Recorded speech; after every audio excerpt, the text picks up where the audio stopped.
responsables de traficar con estas armas de guerra. Al momento hay 3 detenidos, en este caso dentro de la institución militar. Ampliaremos esta información más adelante. Buenos días.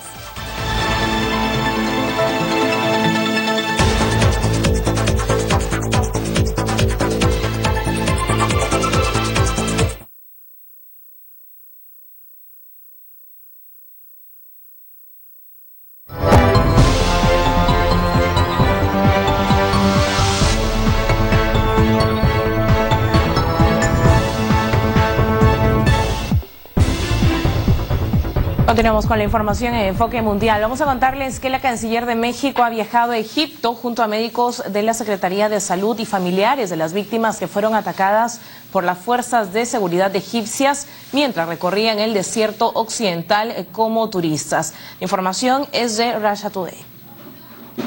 A instrucción directa del presidente Enrique Peña Nieto y acompañada de 7 familiares de las víctimas, la canciller mexicana Claudia Ruiz Massieu ha viajado a Egipto a brindar el apoyo a los mexicanos víctimas del ataque a manos de las fuerzas de seguridad de este país africano.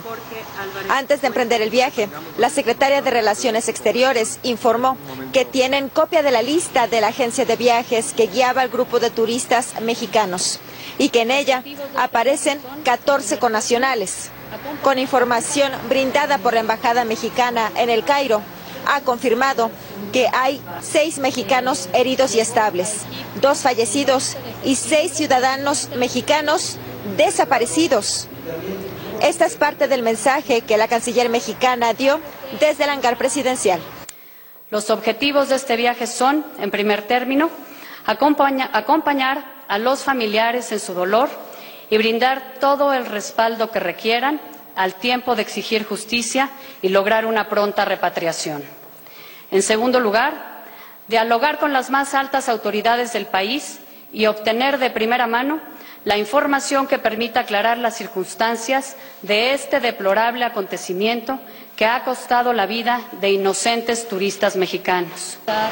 Aunque a través de un comunicado, el Ministerio del Interior de Egipto ha culpado a la empresa turística encargada del viaje de haberse internado en una zona restringida, sin permisos y con vehículos sin licencia, en la que se ejecutaba un operativo conjunto de la policía y el ejército para exterminar a presuntos integrantes del Estado Islámico.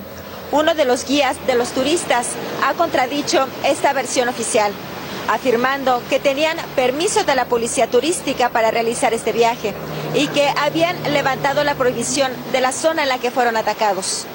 Hasta el momento, se sabe que los helicópteros lanzaron 3 bombas contra el grupo, alrededor de las 14:30 y las 16 horas tiempo local del domingo, y que la caravana se desvió para que una de las viajeras con diabetes pudiera comer.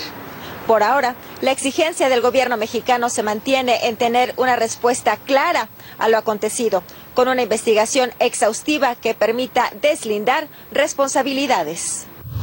Las amenazas terroristas y también la crisis migratoria y el flujo de refugiados son los temas que van muy unidos. Lo pudimos observar durante el encuentro de seguridad celebrado en Dushanbe, en la capital de Tayikistán. Ahí mismo el presidente ruso Vladimir Putin ha destacado que muestran preocupación los países como Siria, Libia, Irak y también Afganistán. Precisamente habló de ese último país, asegurando que esa nación, la situación dentro de esa nación, solo va empeorándose. Vladimir Putin ha asegurado que en parte se debe a la amenaza de los terroristas que ejercen en la región, los terroristas del Estado Islámico. Vladimir Putin mostró también su preocupación porque dentro de las bases de esa organización, que en su mayoría se encuentran en Siria, se está entrenando a los ciudadanos de otros países, como por ejemplo de la Unión Europea o también de los países de la ex Unión Soviética.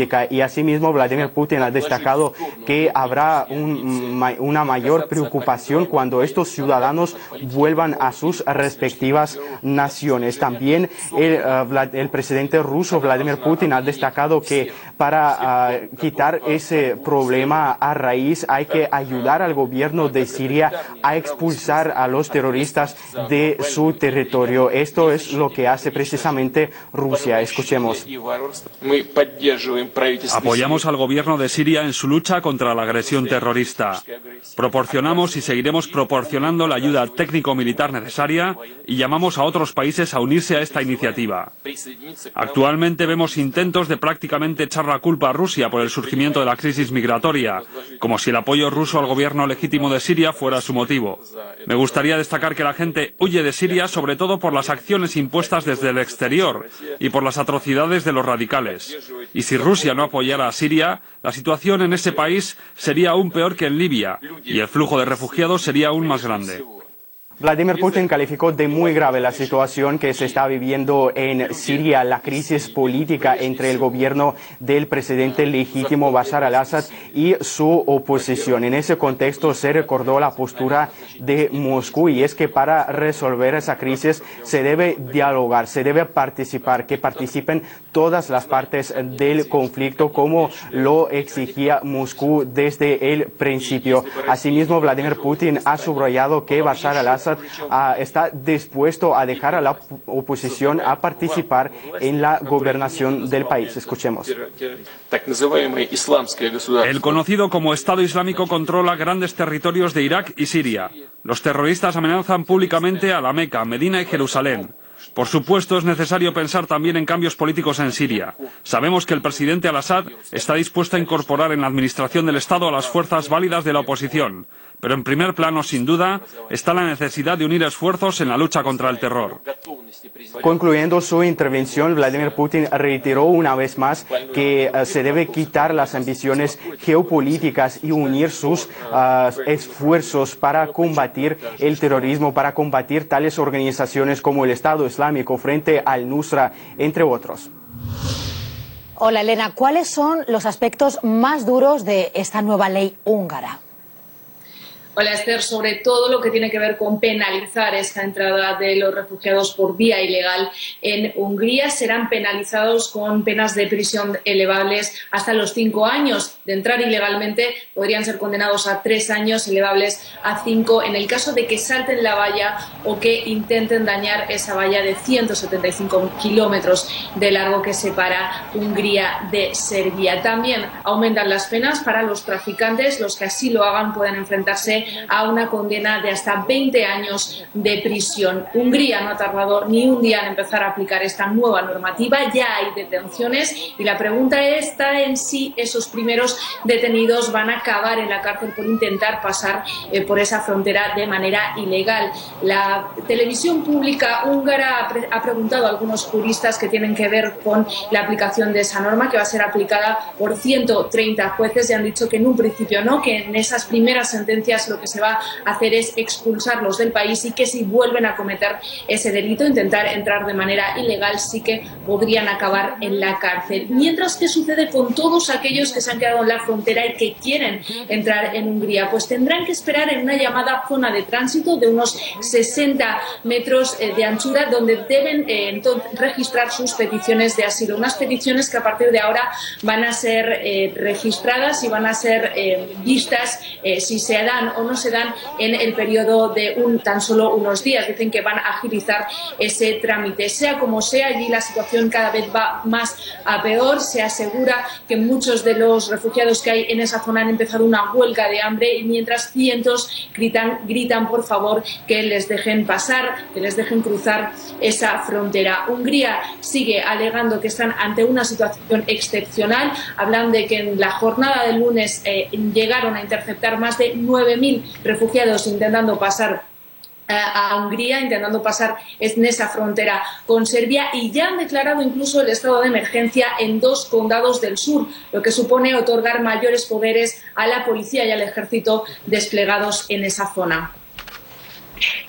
Elena, no han pasado ni 24 horas desde que terminase la reunión de ministros de Interior y Justicia de la Unión Europea para buscar una salida a esta crisis, una reunión que fue infructuosa porque no se llegó a ningún acuerdo. ¿Cuáles han sido las reacciones a posteriori de esta reunión fallida y qué es lo que va a pasar ahora? Porque lo cierto es que los refugiados no dejan de llegar y se acumulan en un territorio pequeño.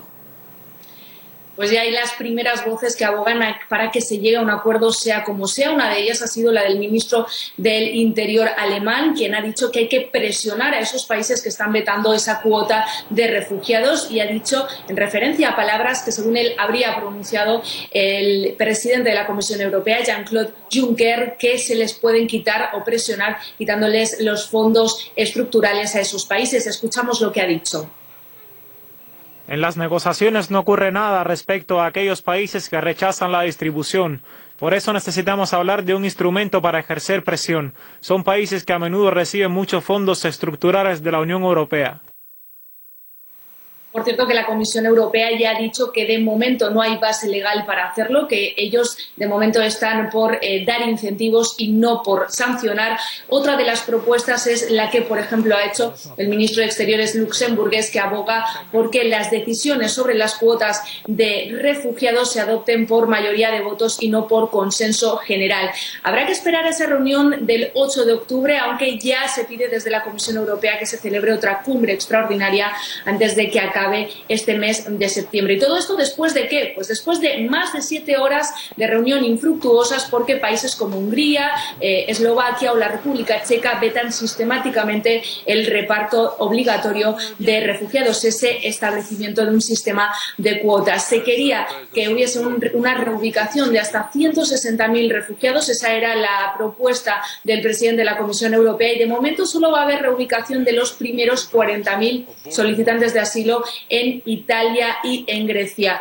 Por cierto, que está en el medio de esa polémica ese reparto por cuotas, pero también se dejó claro que había otros aspectos en los que no se estaba de acuerdo. Tanto el ministro de Interior francés como el ministro alemán aseguró que no puede haber un control efectivo si no hay un control de verdad en las fronteras exteriores de la Unión Europea. Abogaban porque los inmigrantes que llegaran hasta ese punto y no fueran potenciales solicitantes de asilo fueran devueltos inmediatamente a sus países de origen, una devolución que además abogan porque lo haga Frontex, se encargue de ello Frontex y no cada uno de los países de la Unión Europea. Tan solo se tomaron decisiones de carácter organizativo y económico, como dotar de mayores centros de registro, de más centros de registro tanto a Italia como a Grecia, de dar más fondos al país heleno y también a Grecia, que está al límite de su capacidad. De hecho, este martes ante el Parlamento Europeo ha hablado el alto comisionado Antonio Guterres, quien ha recordado que al fin de la Segunda Guerra Mundial, en tan solo 3 meses, se reubicaron a 140.000 refugiados húngaros, y ha recordado, sin que existiera todavía el acuerdo de Schengen. El alto comisionado de la ONU para los refugiados estima que el número de desplazados que van a entrar en Europa a través del Mediterráneo este año va a llegar a los 400.000. Además, anticipa que esta cantidad puede alcanzar un mínimo de 450.000 más al año siguiente, en el año 2016. Estas cifras, como vemos, contrastan con las cuotas que están sobre la mesa en la Unión Europea. En concreto, contrastan, por un lado, con los 40.000 que la Comisión Europea ha planteado repartirse en un primer momento y que parece que es la única cifra por la que se han puesto de acuerdo, y por otro lado las cifras de ACNUR contrastan con los 120.000 refugiados propuestos para repartirse en cuotas a principios de este mes por Jean-Claude Juncker, una cantidad cuyo reparto aún no ha sido acordado y que se ha pospuesto además para una nueva reunión el próximo 8 de octubre en Luxemburgo. Sobre este asunto hemos preguntado a Noemí Alarcón, abogada experta en asuntos de migración y asilo. Ella opina que el problema radica en el hecho de que cada país dentro del bloque está intentando actuar de forma individual. Entre ellos, según sus palabras, se desprende el caso de Hungría. Vemos que hay una falta de idea de Europa, de pertenecer a lo que es la Unión Europea. Cada uno de los estados parece querer ir por su lado, sin entender que existen, que todos estamos bajo el mismo techo, que esto es una casa común en la cual tenemos que compartir normas. Y por desgracia esto no está siendo así. Cada uno de los estados está queriendo ir de forma individual en este tema. Y en medio de toda esta polémica, hoy entra en vigor una nueva ley en Hungría que va a criminalizar a los refugiados, y a partir de hoy todo aquel que entre ilegalmente en su frontera podrá ser metido en la cárcel hasta penas de 5 años. ¿Cómo califica esta ley desde el punto de vista jurídico? Es absolutamente incongruente, va en contra de todos los pactos internacionales y recomendaciones de Naciones Unidas, Consejo de Europa, Convenio Europeo de Derechos Humanos. Quiero decir, Hungría no puede, por un lado, rechazar en frontera a estas personas porque está incumpliendo normativa internacional y, en segundo lugar, tampoco puede criminalizar a un inmigrante o a un solicitante de asilo por el mero hecho de cruzar una frontera, puesto que no ha cometido ningún acto delictivo previo.